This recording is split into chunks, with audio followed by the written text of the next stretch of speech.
नमस्कार मंडळी, मी गौरी. आजच्या दिवसाची सुरुवात ही नेहमीप्रमाणेच मॉर्निंग वॉकने झाली. कारण का स्वतःसाठी हा सकाळचाच वेळ फक्त स्वतःसाठी मिळतो ना, तर दिवसभर सगळा धावपळीतच जातो आणि दुकानातच जातो. त्यामुळे सुरुवात करतानाच रिफ्रेशिंग आणि एनर्जेटिक करावी लागते. घरी आल्यावरती सगळी घराची कामे उरकून घेतली.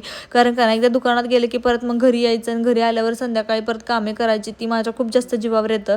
त्याच्यामुळे जी काय कामं असतील ना, ती सकाळची सकाळ झालेलीच बरं वाटतं. त्याच्यामुळे जरा संध्याकाळी रिलॅक्स असतं.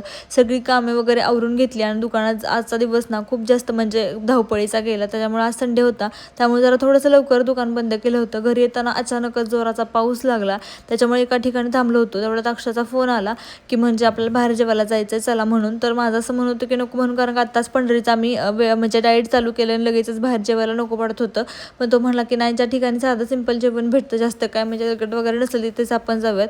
मग ठीक आहे म्हणलं. एका ठिकाणी भेटत होतं, मग त्या ठिकाणी जायला लागलो. पण मला असं वाटतं की खूप जास्तचा पाऊस पडेल ना, आपण कुठेतरी गुंतून बसला असंच मला वाटत होतं सारखं. आणि मला नको नको होतं पावसात नुसतं. मग त्या ठिकाणी गेलो आणि जेवणची ऑर्डर वगैरे दिली. साधं सिंपल असं जेवण वगैरे केलं, भाजी चपाती. आणि विजा एवढ्या चमकत होत्या, असं वाटत होतं की आता एवढा पाऊस येईल आपण आणि तेच गुंतून बसला असं वाटत होतं मला. पण पाऊस तर काय आला नाही, पण फक्त विजा चमकत होत्या.